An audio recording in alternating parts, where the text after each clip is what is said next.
여러분, 살아오시면서 이런 경험을 해보신 적이 있으십니까? 평생 옳다고 믿어온 것이 하룻밤 사이에 완전히 뒤집어지는 경험. 내가 두려워했던 것이 사실은 아무것도 아니었다는 깨달음. 내가 집착했던 것이 결국 내 마음이 만들어낸 허상이었다는 것을 알아차리는 순간. 그런 경험이 있으시다면 오늘 들려드릴 이야기가 유난히 마음 깊이 닿으실 겁니다. 그런 경험이 아직 없으시더라도 이 이야기는 틀림없이 여러분의 마음에 무언가를 남길 것입니다. 지금으로부터 1300년 전 한반도의 동쪽에 자리 잡은 작은 나라 신라에서 있었던 일입니다. 그 나라에는 유난히 총명한 한 승려가 있었습니다. 경전을 읽으면 한 번에 그 뜻을 깨닫고 누구도 쉽게 풀어내지 못하는 가르침을 명쾌한 말로 설명하던 사람. 그러나 그 찬란한 총명함 뒤에는 아무도 알아채지 못하는 깊은 갈증이 숨어 있었습니다. 나는 아직 완전히 알지 못했다. 그 갈증이 그를 먼 길로 이끌었고 그 길 위에 어느 동굴에서 만난 한 모금의 물이 그의 일생을 완전히 바꾸어 놓았습니다. 지금부터 그 이야기를 시작하겠습니다. 천천히 끝까지 들어주십시오. 경상도의 어느 작은 마을, 지금으로부터 1300년 전인 신라 진평왕 시절의 이야기입니다. 그 시절 신라는 겉으로 보기엔 태평한 나라였습니다. 논에는 벼가 익었고 시장에는 사람들의 웃음소리가 넘쳤습니다. 그러나 조금만 깊이 들여다보면 이 땅에는 보이지 않는 담장이 높게 쳐져 있었습니다. 골품제라 불리는 신분제도가 사람들의 삶을 촘촘히 나누고 있었기 때문이었습니다. 귀족은 귀족으로, 평민은 평민으로, 노비는 노비로, 태어날 때부터 정해진 신분은 죽을 때까지 변하지 않았습니다. 아무리 뛰어난 재주를 가졌어도, 아무리 열심히 일해도 신분의 벽을 넘는 것은 거의 불가능한 일이었습니다. 그런 세상에 원효라는 아이가 태어났습니다. 아버지 담날은 육두품이라 불리는 계층의 사람이었습니다. 귀족이라 부르기엔 부족하고 평민이라 하기엔 조금 높은 애매한 자리. 그러나 담날은 책 읽기를 좋아하는 사람이었습니다. 시간이 날 때마다 경전을 읽었고 아이들에게도 글을 가르쳤습니다. 원효는 그 아버지 곁에서 자랐습니다. 어린 원효는 유달리 눈빛이 또렷한 아이였습니다. 한 번 들은 것은 잊지 않았고 한 번 읽은 글은 금방 이해했습니다. 마을 어른들은 아이를 보며 혀를 찼습니다. 저 아이는 보통이 아니야. 그러나 원효 자신은 그런 칭찬에 우쭐하지 않았습니다. 오히려 더 깊은 고민 속으로 빠져들었습니다. 글을 많이 읽을수록, 세상을 많이 볼수록 알 수 없는 것들이 더 많아졌기 때문이었습니다. 사람은 왜 고통받는가? 어떻게 하면 고통에서 벗어날 수 있는가? 진리란 무엇인가? 그 물음들이 어린 가슴 속에서 자라고 있었습니다. 원효가 15살이 되던 해 마을에 큰 전염병이 돌았습니다. 신라는 삼국 통일을 위한 전쟁 중이었고 전쟁은 언제나 병과 굶주림을 데리고 옵니다.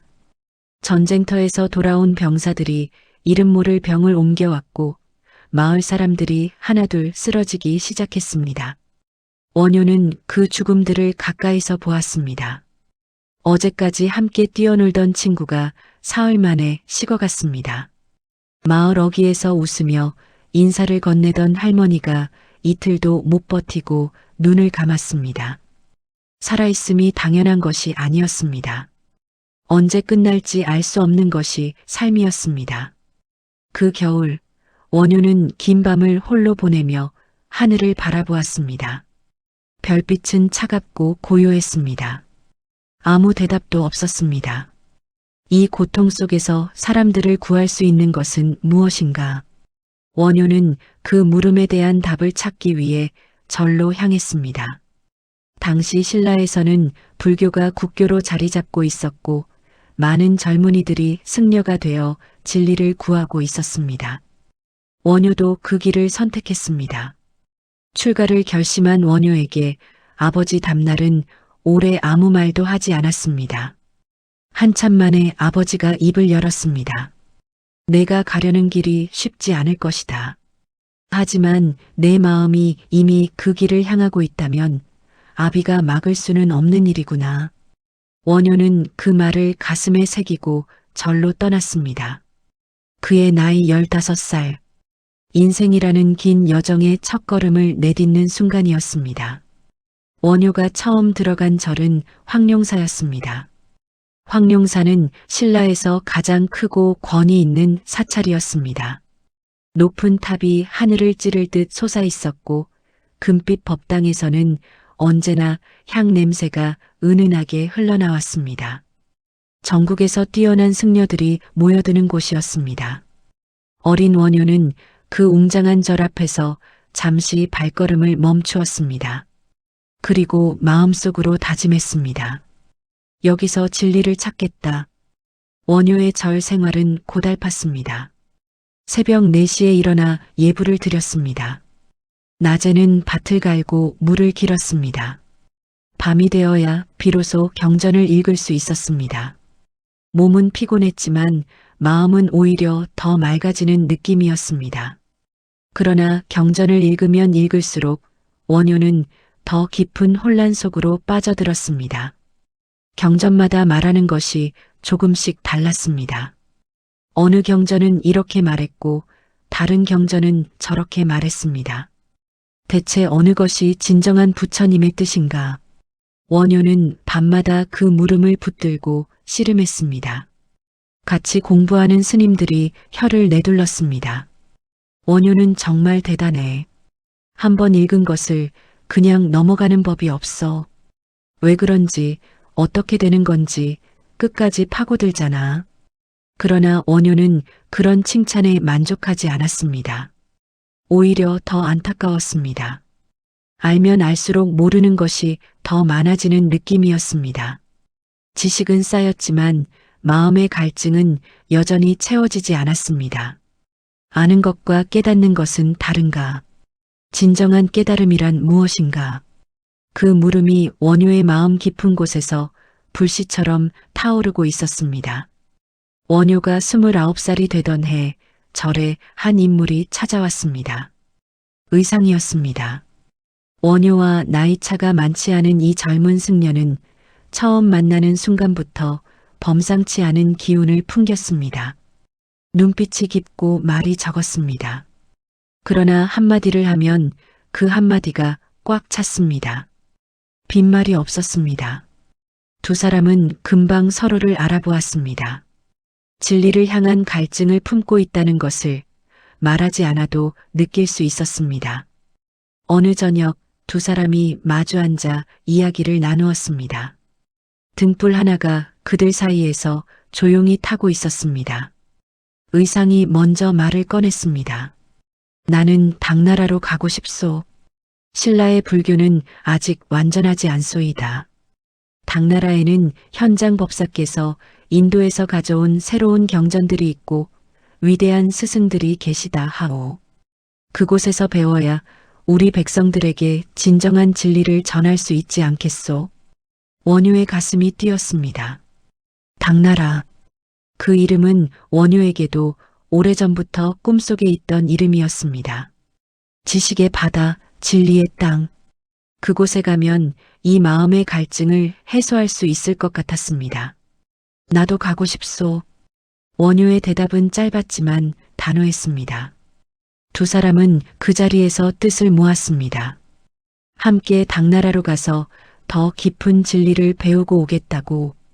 당나라로 가는 길은 쉽지 않았습니다. 신라와 당나라 사이에는 험한 바다가 있었습니다. 배를 타야 했는데 배를 구하는 것도 쉽지 않았고 이미 두 나라 사이에는 정치적인 긴장이 흐르고 있었습니다. 두 수행자는 육로와 해로를 번갈아 가며 길을 찾았습니다. 그러나 첫 번째 시도는 끝내 실패로 끝났습니다. 나라의 경계를 넘으려다 신라 군사들에게 붙잡혔습니다. 스파이로 오해를 받았습니다. 삼국이 아직 통일되지 않은 혼란한 시대, 낯선 이방인을 쉽게 믿을 수 없는 것은 당연한 일이었습니다. 두 사람은 한동안 억류되었다가 겨우 풀려났습니다. 절로 돌아온 원효는 한참 동안 말이 없었습니다. 억울함보다는 서글픔이 컸습니다. 진리를 찾아가려는 길이 이토록 험한가. 그러나 그는 포기하지 않았습니다. 몇 년이 흘렀습니다. 원효와 의상은 각자의 수행을 계속하며 다시 떠날 준비를 했습니다. 그리고 드디어 두 번째 길을 떠났습니다. 그 길 위에서 운명은 예상치 못한 방식으로 두 사람 앞에 나타났습니다. 여름이 한창이었습니다. 하늘은 낮부터 무겁게 흐려 있었습니다. 두 수행자는 서둘러 걸었습니다. 어둠이 내리기 전에 다음 마을에 닿아야 했습니다. 그러나 하늘은 기다려주지 않았습니다. 비가 쏟아지기 시작했습니다. 처음에는 굵은 빗방울이 몇 개 떨어지더니 순식간에 폭우로 바뀌었습니다. 길이 보이지 않았습니다. 천둥이 울고 번개가 번쩍였습니다. 두 사람은 길 위에 서서 사방을 둘러보았습니다. 어디로 가야 하오? 의상의 목소리가 빗소리에 묻혀 들렸습니다. 원효는 눈을 가늘게 뜨고 어둠 속을 살폈습니다. 저 멀리 언덕배기 쪽에 무언가 검은 덩어리가 보이는 것 같았습니다. 확실하지는 않았습니다. 하지만 지금은 달리 선택지가 없었습니다. 저쪽으로 가봅시다. 두 사람은 어둠 속을 더듬으며 걸었습니다. 발이 진흙 속에 빠졌다가 나왔다를 반복했습니다. 옷은 이미 완전히 젖어버렸습니다. 몸이 떨렸습니다. 그러다 마침내 손에 뭔가 단단한 것이 닿았습니다. 돌이었습니다. 벽이었습니다. 굴이었습니다. 동굴이요. 두 사람은 안으로 들어갔습니다. 비가 막혔습니다. 천둥 소리가 조금 멀어졌습니다. 돌바닥은 차가웠지만 폭우보다는 나았습니다. 오늘 밤은 여기서 쉬세. 원효가 말했습니다. 의상도 힘없이 고개를 끄덕였습니다. 두 사람은 어둠 속에 자리를 잡고 앉았습니다. 빗소리가 동굴 밖에서 쌓아 흘렀습니다. 몸은 지쳐 있었고 목은 타들어갔습니다. 하루 종일 걸었으니 당연한 일이었습니다. 그때 원효의 손끝에 무언가가 닿았습니다. 차갑고 둥근 것이었습니다. 그릇처럼 느껴졌습니다. 그 안에 무언가 담겨 있는 것도 느껴졌습니다. 물이었습니다.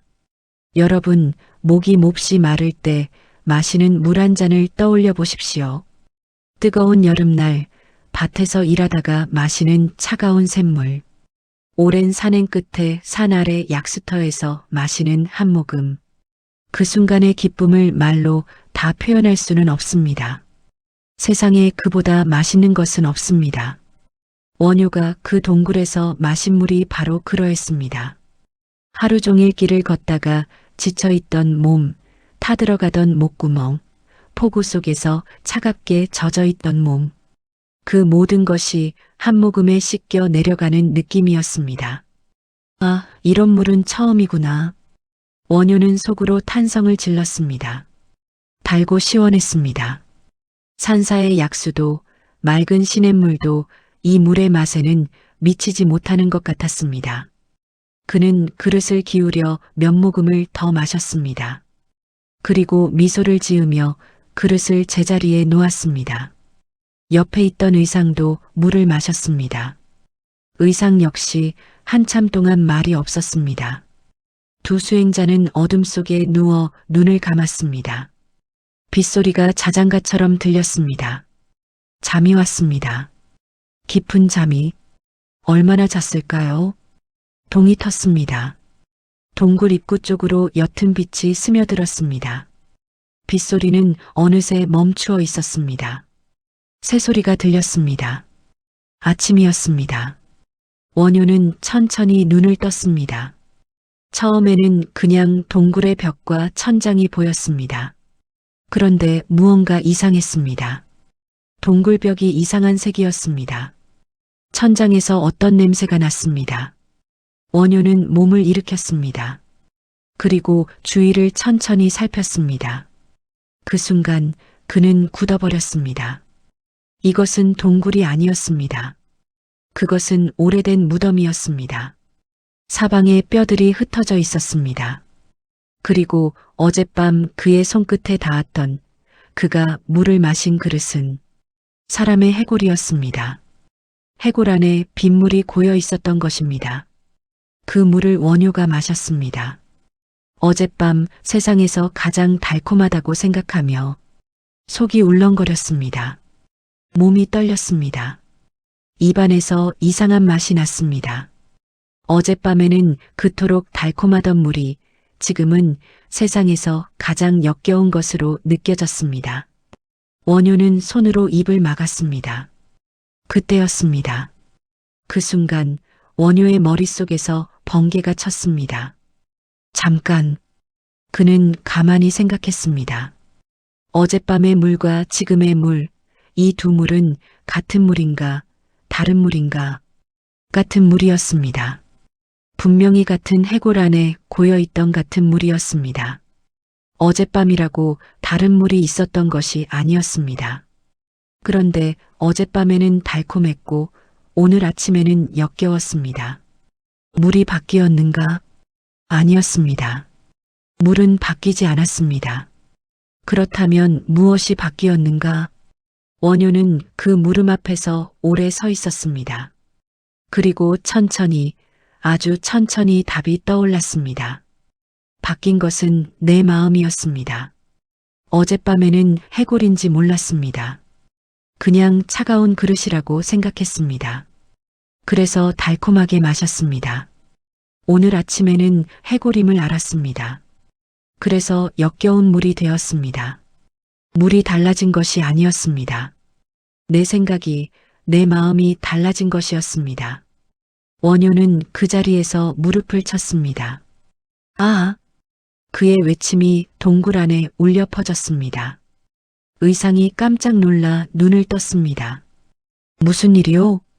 원효는 웃고 있었습니다. 환하게 해방된 것처럼. 의상 스님, 나는 이제 알겠소. 여러분, 이 깨달음이 왜 그토록 중요한지 잠시 함께 생각해 보시겠습니까? 우리는 살아가면서 많은 것들이 우리를 힘들게 한다고 생각합니다. 다른 사람의 말이 상처가 됩니다. 돈이 없으면 불행합니다. 몸이 아프면 괴롭습니다. 자식이 말을 듣지 않으면 마음이 쓰립니다. 그런데 원효는 그날 아침 이런 것을 알아차렸습니다. 그것들이 정말 우리를 힘들게 하는 것인지 아니면 그것을 바라보는 우리의 마음이 힘들게 하는 것인지를. 같은 말도 어떤 날에는 그냥 흘러갑니다. 그러나 어떤 날에는 하루 종일 마음에 걸립니다. 말이 달라진 것이 아닙니다. 그 말을 받아들이는 내 마음이 달라진 것입니다. 같은 상황도 어떤 사람에게는 기회로 보이고 어떤 사람에게는 절망으로 보입니다. 상황이 달라진 것이 아닙니다. 그것을 바라보는 눈이 달라진 것입니다. 불교에서는 이것을 일체유심조라고 합니다. 모든 것은 오직 마음이 지어낸다. 달콤한 물도, 역겨운 물도, 행복도, 불행도, 천국도, 지옥도 모두 마음이 만들어내는 것입니다. 원효는 그것을 책에서 배운 것이 아니었습니다. 해골 물 한 모금으로 온몸으로 깨달았습니다. 그 깨달음이 그의 일생을 바꾸었습니다. 원효는 오랫동안 말이 없었습니다. 의상은 동굴 밖으로 나가 아침 공기를 마셨습니다. 간밤의 폭우가 씻고 간 세상은 맑고 싱그러웠습니다. 나뭇잎에서 빗방울이 뚝뚝 떨어졌습니다. 하늘은 씻어낸 듯 파랬습니다. 그러나 원효는 그 아름다운 아침에 오래 서 있었습니다. 무언가를 결정하고 있었습니다. 한참 만에 그가 입을 열었습니다. 의상 스님. 의상이 돌아보았습니다. 나는 당나라에 가지 않겠소. 의상의 눈이 커졌습니다. 무슨 말씀이요? 우리가 이 먼 길을 온 것이 바로 그 때문이 아니었소? 원효는 천천히 고개를 끄덕였습니다. 그리고 말을 이었습니다. 맞소. 나는 당나라에 가서 진리를 찾으려 했소. 더 깊은 경전을 읽고 더 위대한 스승 밑에서 배우면 내 마음의 갈증이 해소될 것이라 믿었소. 그런데 그 진리가 이미 내 마음 안에 있었소. 해골물 한 모금이 그것을 가르쳐 주었소. 찾던 것이 이미 여기 있는데 내가 어디로 더 가겠소? 의상은 한참 동안 원효를 바라보았습니다. 원효의 눈빛이 전과 달랐습니다. 무언가 걷어낸 것 같은 맑고 고요한 눈빛이었습니다. 나는 그래도 가야겠소. 나에게는 아직 배워야 할 것들이 있소이다. 원효는 고개를 끄덕였습니다. 그 길이 스님에게는 맞는 길이요. 각자에게는 각자의 길이 있소. 스님은 당나라에서 큰 것을 배워 오실 것이요. 그리고 나는 여기에서 내 할 일을 찾겠소. 두 사람은 오래 서로를 바라보았습니다. 말이 필요 없었습니다. 서로의 마음을 알았습니다. 의상은 당나라로 발길을 돌렸습니다. 그는 그곳에서 화엄종의 대가가 됩니다. 원효는 신라로 발길을 돌렸습니다. 그리고 전혀 다른 종류의 위대한 일생을 살게 됩니다. 원효가 돌아왔을 때 사람들은 수군거렸습니다. 저 사람이 당나라에서 무언가를 배우고 왔다더니 왜 혼자만 돌아온 것이냐? 의상 스님은 당나라로 가셨는데 원효 스님은 왜 중간에 돌아오셨소? 혹시 쫓겨난 것은 아닌가? 말들은 쉽게 돌아다녔습니다. 당나라행을 포기했다는 소식은 금방 퍼졌고 사람들은 저마다 이유를 추측했습니다. 원효는 그 말들에 아무 해명도 하지 않았습니다. 웃기만 했습니다. 무엇이 그리 웃기시오? 누군가 물으면 이렇게 대답했습니다. 찾던 것을 찾았으니 웃음이 나지 않겠소. 그 대답이 더 많은 궁금증을 낳았습니다. 사람들은 원효를 이해할 수 없었습니다. 당나라에 가지 않고 무엇을 찾았다는 것인가? 해골물 이야기는 기이하게 들렸습니다. 그러나 원효는 개의치 않았습니다. 그에게는 이제 해야 할 일이 명확하게 보였기 때문이었습니다. 신라로 돌아온 원효는 한동안 절에 머물며 생각을 다듬었습니다. 그리고 깊이 살폈습니다. 신라의 불교가 어떤 모습인지를. 그가 본 것은 아름다웠지만 동시에 안타까웠습니다. 신라의 사찰은 아름다웠습니다. 금빛 기와와 붉은 단청이 햇빛 아래 빛났습니다. 경전은 귀하게 보관되었습니다. 승려들은 어렵고 깊은 가르침을 연구했습니다. 그러나 그 아름다운 절 안으로 들어올 수 있는 사람은 많지 않았습니다. 귀족들은 절에 시주를 하고 법회에 참석했습니다. 높은 신분의 사람들이 좋은 자리에 앉아 스님의 설법을 들었습니다. 그들은 경전을 읽었고 불법을 논했습니다. 그러나 밭에서 일하는 농부는 어떠했습니까? 시장에서 물건을 파는 상인은 어떠했습니까? 노비로 태어나 평생 남의 집을 지키는 사람은 어떠했습니까? 그들은 절에 오기도 어려웠습니다. 설령 왔다 해도 어려운 경전을 이해하기 힘들었습니다. 부처님의 가르침이 백성들의 삶 속으로 들어가지 못하고 있었습니다. 원효의 마음이 무거워졌습니다. 부처님께서는 모든 사람이 부처가 될 수 있다고 하셨다. 그런데 지금 이 가르침은 모든 사람에게 닿지 못하고 있다. 그는 오래 생각했습니다. 그리고 결단을 내렸습니다. 그날은 평범한 날이었습니다. 원효는 아침 예불을 마치고 조용히 자신의 방으로 들어갔습니다. 한참 만에 나왔을 때 그는 평범한 사람의 옷을 입고 있었습니다. 승복이 아니었습니다. 절 마당에 있던 사람들이 눈이 동그래졌습니다. 이게 무슨 일인가? 행자가 실수로 다른 옷을 입혀드린 것인가? 아니면 스님이 잠깐 외출을 위해 변복을 하신 것인가? 그런데 원효의 표정을 보니 그런 것이 아니었습니다. 그의 표정은 단호하고 평화로웠습니다. 스님, 그 옷은? 한 스님이 조심스럽게 물었습니다. 원효가 대답했습니다. 부처님의 길은 절 안에만 있는 것이 아닙니다. 저는 이제 백성들 곁으로 가겠습니다. 절 안이 술렁거렸습니다. 저게 무슨 말씀이신가? 대체 왜 저러시는 것인가? 그렇게 총명하신 분이 이제 수행을 그만두시겠다는 것인가? 사람들의 말이 어지러이 날아다녔습니다. 그러나 원효는 고개를 숙여 합장을 하고 절문을 나섰습니다. 그 발걸음이 달랐습니다. 가벼웠습니다. 마치 오래 짊어지고 있던 무거운 짐을 내려놓은 사람처럼 절문을 나선 원효는 스스로에게 새 이름을 주었습니다. 소성거사. 거사란 제가 수행자, 즉 집에 살면서 수행하는 사람을 가리킵니다. 승복을 벗었지만 불법을 버린 것이 아니었습니다. 형식을 내려놓은 것이었습니다. 원효는 이제 절이 아닌 세상 속에서 살게 되었습니다. 가는 곳마다 사람들이 몰렸습니다. 소문이 빠르게 퍼졌습니다. 원효 스님이 승복을 벗었다. 지금은 시장에 있다. 지금은 마을 어귀에 있다. 사람들은 그를 보러 왔습니다. 처음에는 구경 삼아 왔던 사람들도 원효의 말을 한번 들으면 다시 찾아왔습니다. 왜냐하면 원효의 말은 달랐기 때문이었습니다. 어렵지 않았습니다. 그를 모르는 사람도 알아들을 수 있었습니다. 높지 않았습니다. 낮은 신분의 사람도 기죽지 않고 들을 수 있었습니다. 딱딱하지 않았습니다.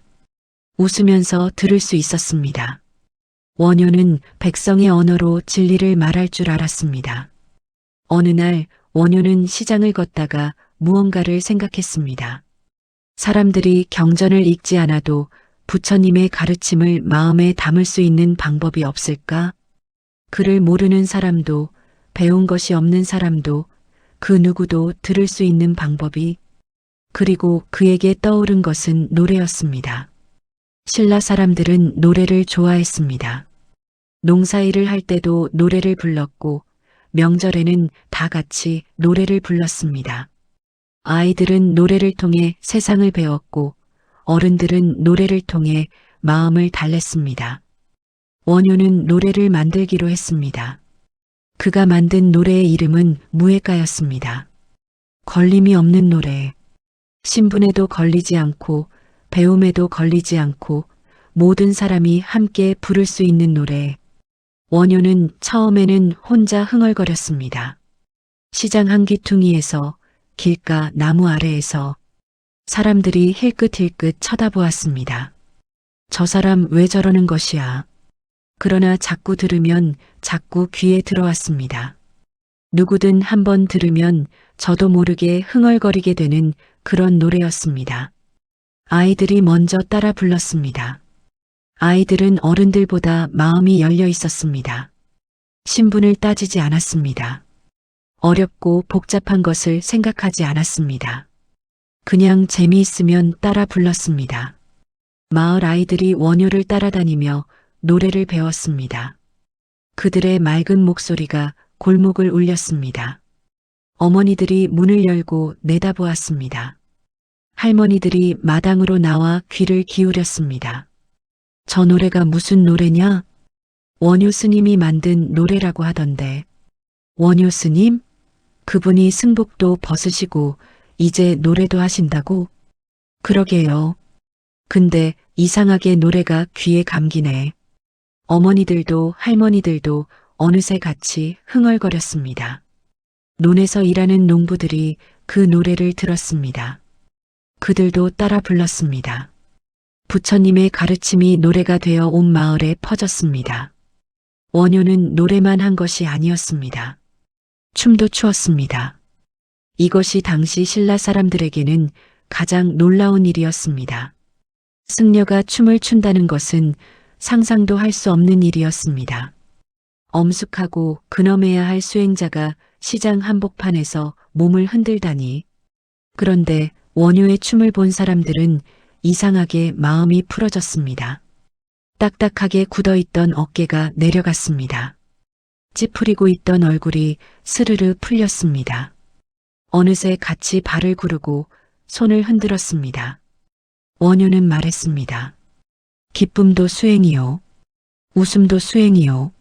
함께 노래하고 춤추는 것도 부처님 앞에 드리는 공양이요. 그 말이 사람들의 마음에 들어왔습니다. 살면서 기쁜 일보다 힘든 일이 더 많은 사람들, 새벽부터 밤까지 일만 하는 사람들, 그들에게 원효는 말했습니다. 기쁘게 사는 것도 수행이라고, 웃는 것도 공양이라고. 그 가르침이 그토록 빨리 퍼진 것은 당연한 일이었습니다. 시장에서, 골목에서, 논밭에서 울려 퍼지던 무예가의 소문이 결국 왕궁에까지 닿았습니다. 요즘 원효라는 거사가 백성들 사이에서 대단한 인기를 얻고 있다 하오. 그 사람이 이전에 황룡사 원효 스님 말이오? 승복을 벗으신 분? 그렇소. 그런데 백성들이 그를 무척 따른다고 하오. 어려운 경전보다 그의 노래가 더 많은 이에게 불법을 전한다고. 왕실 사람들의 입에 원효의 이름이 오르내리기 시작했습니다. 그 이름을 유독 마음에 담아두는 사람이 있었습니다. 요석공주였습니다. 요석공주는 무열왕의 딸이었습니다. 아름다웠고 총명했습니다.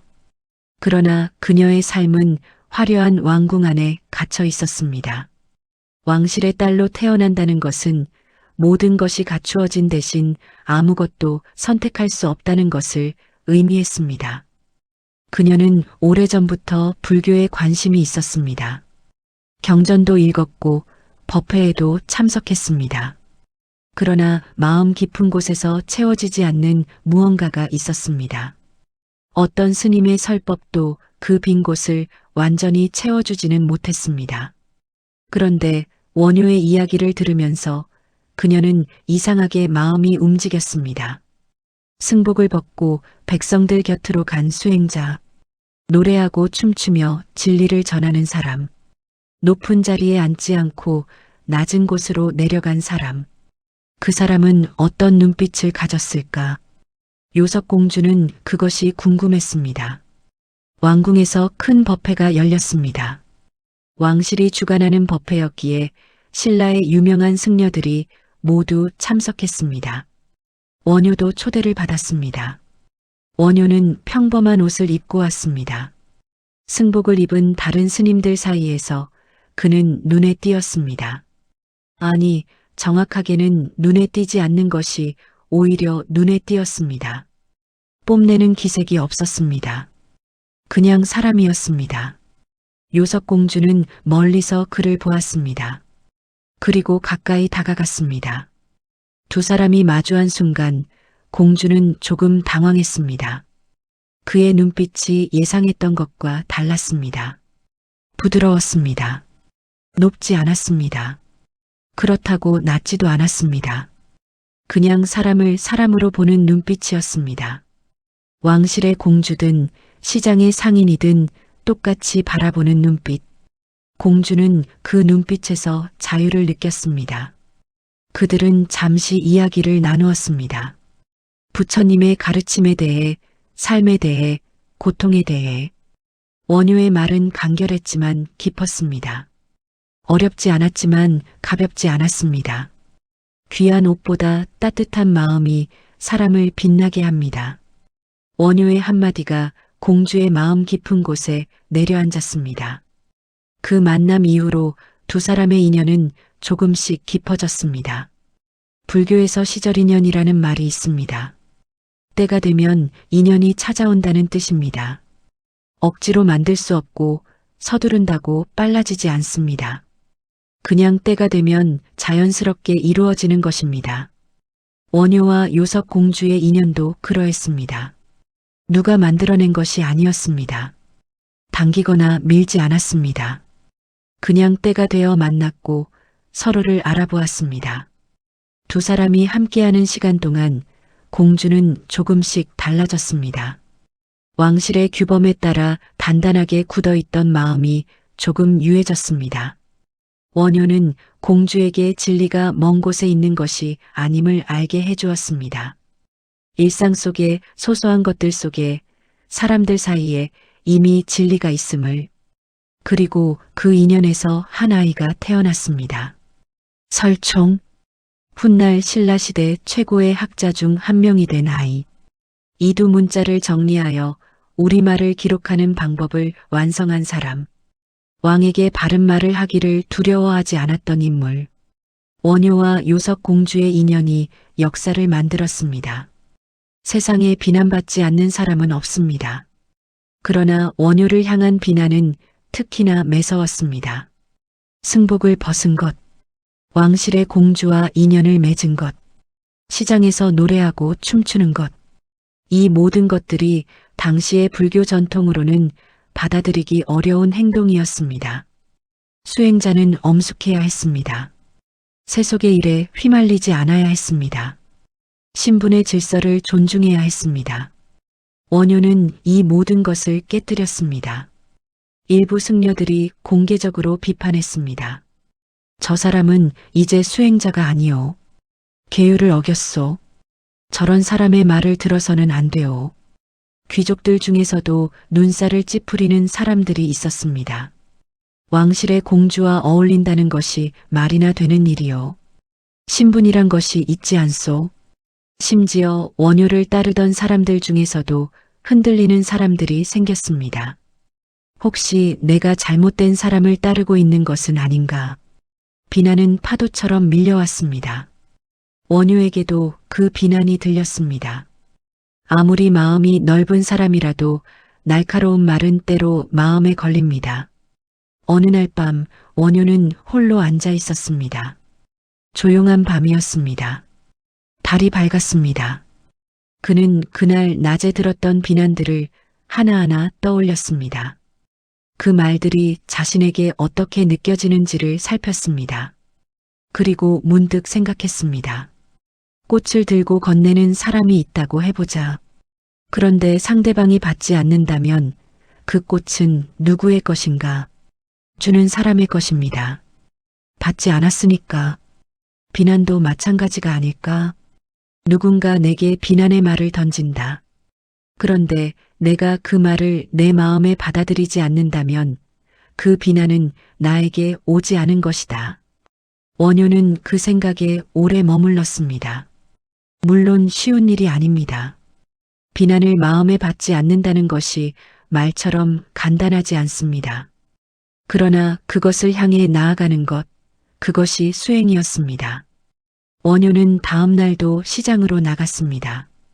비난 속에서도 노래했습니다. 비판 속에서도 웃었습니다. 비난이 거세질수록 원효는 오히려 더 낮은 곳으로 내려갔습니다. 이것이 원효를 가장 원효답게 만드는 것이었습니다. 비난을 받으면 대부분의 사람은 두 가지 반응을 보입니다. 하나는 화를 내며 맞서는 것, 다른 하나는 숨어버리는 것. 그런데 원효는 셋 중에 하나인 가장 어려운 길을 선택했습니다. 비난을 무시하되 더 깊이 들어가는 것. 그는 나병 환자들을 찾아갔습니다. 당시 나병 환자들은 마을 바깥에 격리되어 살아야 했습니다. 아무도 가까이 하지 않았습니다. 두려움과 혐오의 대상이었습니다. 원효는 그들 곁에 앉았습니다. 그들의 손을 잡았습니다. 노래를 불러주었습니다. 처음에 환자들은 당황했습니다. 이 손을 왜 잡으시오? 이 몸이 더러운 것을 모르시오? 원효가 대답했습니다. 부처님의 눈에는 더러운 몸이 없소. 아픈 사람이 있을 뿐이요. 그 말에 환자들이 울었습니다. 오랫동안 사람의 온기를 받지 못했던 그들이 원효의 말에서, 원효의 손길에서 처음으로 사람으로 대우받는 느낌을 받았습니다. 원효는 그곳에서도 노래했습니다. 무예가가 나병 환자들의 거처에서도 울려 퍼졌습니다. 원효가 세상 속에서 노래하고 춤추는 동안에도 그는 쉬지 않고 글을 썼습니다. 많은 사람들이 의아해했습니다. 승복도 벗고 절에서 나와 세상 속에 사는 사람이 왜 이렇게 많은 글을 쓰는가? 원효의 대답은 명확했습니다. 살아있는 동안 보고 느끼고 깨달은 것들을 기록해두지 않으면 그것은 나와 함께 사라집니다. 그러나 글로 남기면 나는 떠나도 그 가르침은 남습니다. 그의 저술은 방대했습니다. 금강산매경론, 대승기실론소, 신문화쟁론을 비롯하여 수십 편의 논설을 썼습니다. 현재까지 전해지는 것만 해도 14종에 이릅니다. 그중 많은 것들이 당나라에서도 읽혔습니다. 원효는 당나라에 가지 않았지만 그의 글은 당나라에 갔습니다.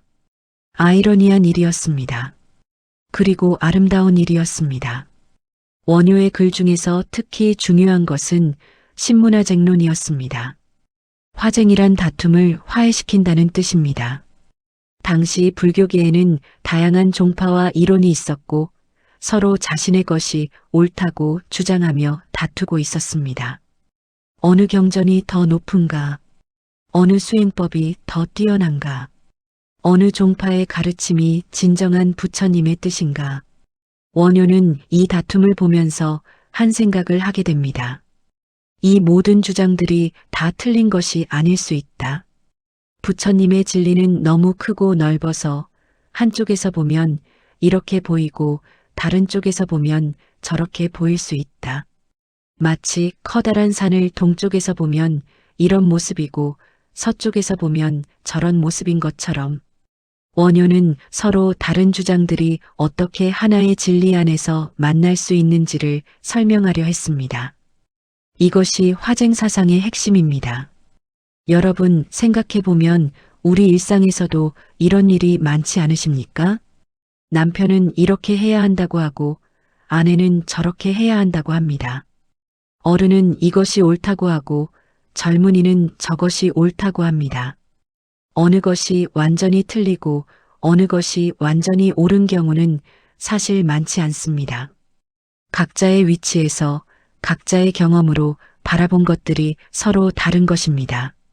원효의 화쟁사상은 그 시대의 불교 논쟁을 넘어 오늘날 우리가 서로 다름을 어떻게 대해야 하는지를 가르쳐 줍니다. 설총이 자라면서 원효는 종종 아들과 시간을 보냈습니다. 설총은 아버지를 닮아 총명했습니다. 글을 빨리 익혔고 깊이 생각하는 아이였습니다.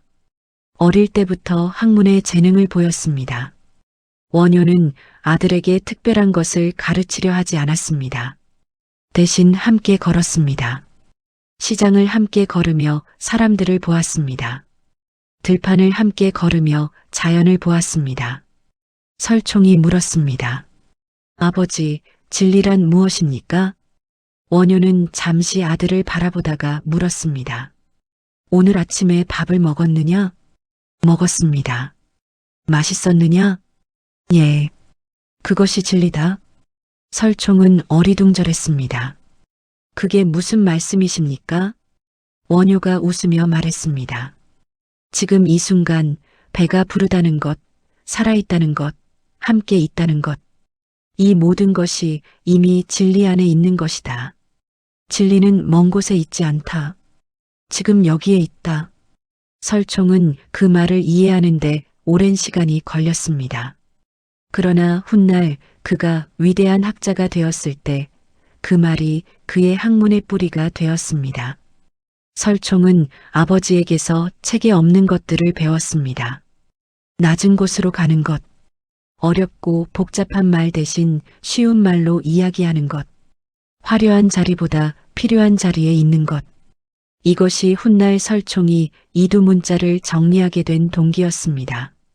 한자는 배운 사람들이 읽을 수 있었지만 글을 배우지 못한 사람들은 읽을 수 없었습니다. 설총은 우리말 소리를 적을 수 있는 방법을 체계화하여 더 많은 사람들이 글을 이용할 수 있게 했습니다. 아버지의 정신이 아들의 학문을 통해 이어진 것이었습니다. 세월이 흘렀습니다. 원효의 머리가 휘어졌습니다. 걸음이 예전만큼 빠르지 않았습니다. 목소리도 조금 가라앉았습니다. 그러나 눈빛만은 달라지지 않았습니다. 여전히 맑고 따뜻했습니다. 세월이 가면서 신라의 풍경도 달라졌습니다. 오랫동안 이어지던 삼국의 전쟁이 끝났습니다. 신라가 백제와 고구려를 아우르고 삼국 통일을 이루었습니다. 전쟁이 끝나니 사람들의 마음에 조금 여유가 생겼습니다. 그 여유 속에서 원효의 무예가는 더 넓이 퍼졌습니다. 이제는 신라 전역에서 그의 노래가 들렸습니다. 그러나 원효 자신은 더 조용해졌습니다. 젊을 때는 시장으로, 골목으로, 논밭으로 활발하게 돌아다녔습니다. 이제는 한자리에 조용히 앉아있는 시간이 늘었습니다. 그리고 찾아오는 사람들을 맞이했습니다. 찾아오는 사람들의 성격도 달라졌습니다. 젊었을 때는 주로 배움을 얻으러 오는 사람들이었습니다. 이제는 위로를 구하러 오는 사람들이 많았습니다. 병든 자식을 둔 어머니, 오래도록 가난을 벗어나지 못하는 농부, 젊은 날의 잘못으로 평생 죄책감을 안고 사는 사람, 원효는 그들을 하나하나 맞이했습니다. 원효가 위로하는 방법은 독특했습니다. 먼저 들었습니다. 긴 이야기도 끝까지 들었습니다. 끊지 않았습니다. 그리고 공감했습니다. 그래서 힘드셨겠군요. 그 마음이 얼마나 무거우셨을까요? 이런 말을 먼저 했습니다. 해결책을 먼저 내놓지 않았습니다. 그 다음에야 조용히 말했습니다. 어느 날 자식을 잃은 어머니가 찾아왔습니다. 어머니는 한참 동안 아무 말도 못하고 울기만 했습니다. 원효는 그 곁에 말없이 앉아 있었습니다. 오랜 시간을 어머니가 겨우 입을 열었습니다. 왜 내 아이가 먼저 가야 했습니까? 내가 무슨 죄를 지었기에? 원효가 부드럽게 말했습니다. 죄 때문이 아닙니다. 그 아이는 이 세상에 와서 할 일을 다하고 떠난 것입니다. 짧은 생이었지만 그 아이가 이 세상에 있는 동안 어머니에게 준 것이 얼마나 많습니까? 그것을 기억하십시오. 어머니는 한참 울다가 조금씩 고개를 끄덕였습니다. 그렇습니다. 그 아이가 있었기에 내 삶이 얼마나 빛났는지 원효는 그때 말했습니다. 그것이 인연입니다. 짧아도 인연이고 길어도 인연입니다. 인연은 끝나는 것이 아니라 다른 형태로 이어지는 것입니다. 어머니는 그 말을 들고 조금 더 가볍게 일어섰습니다. 무거움이 완전히 사라진 것은 아니었습니다. 그러나 조금은 나아졌습니다. 그것으로 충분했습니다. 원효는 말년에 혈사라는 작은 암자에 머물렀습니다. 산속의 조용한 곳이었습니다. 젊은 시절 그토록 세상 속을 누비던 그가 이제는 작은 암자 안에 자리를 잡았습니다. 그러나 그것이 세상과의 단절은 아니었습니다. 여전히 사람들이 찾아왔습니다. 멀리서 소문을 듣고 오는 사람들도 있었습니다. 원효는 찾아오는 모든 사람을 맞이했습니다. 그러나 이제 몸이 말을 듣지 않았습니다.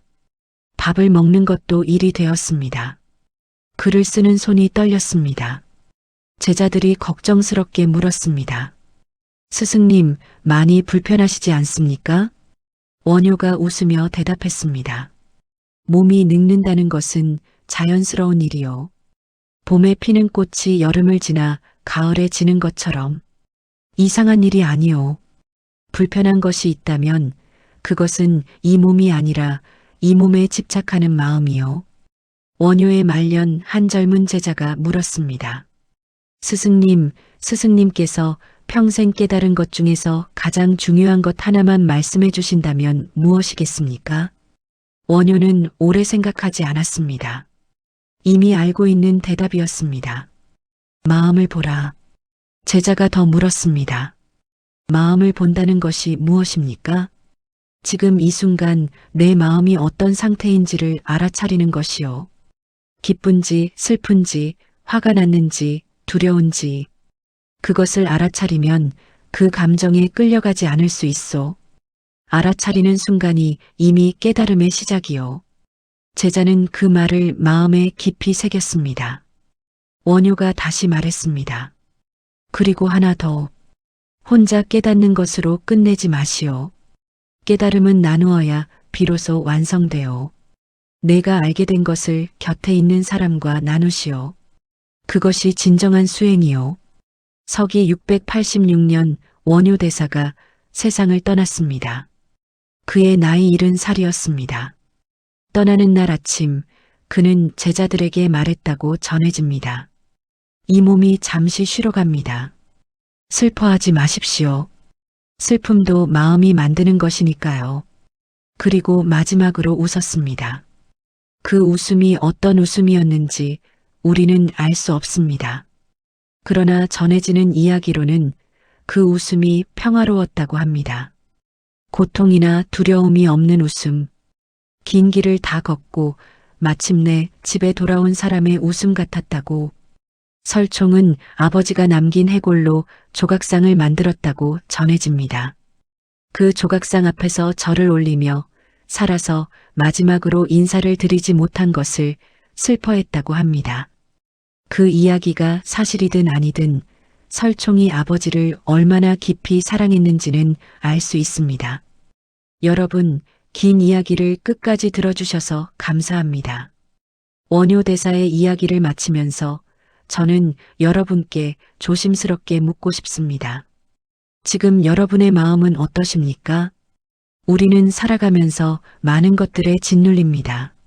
몸이 예전 같지 않다는 것, 자식들이 연락을 자주 않는다는 것, 돈 걱정이 된다는 것, 오래된 친구들이 하나둘 곁을 떠난다는 것, 세상이 너무 빠르게 바뀌어 따라가기 힘들다는 것. 그런데 원효 대사는 우리에게 이렇게 말하는 것 같습니다. 그 모든 것들이 여러분을 힘들게 하는 것인지 아니면 그것을 바라보는 여러분의 마음이 힘들게 하는 것인지 한번 들여다보십시오.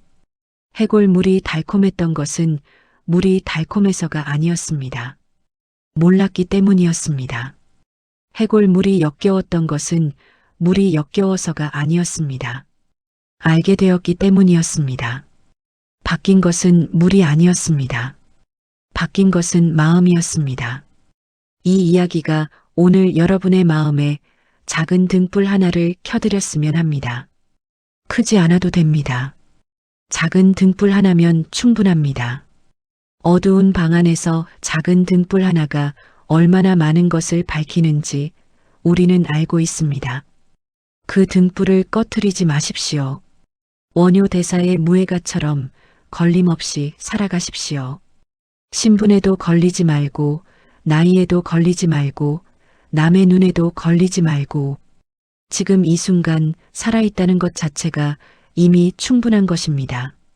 오늘 원효 대사의 이야기가 여러분 마음에 작은 등불이 되었다면 구독과 좋아요로 함께 부처님의 지혜를 나눠주세요. 이야기를 마칩니다.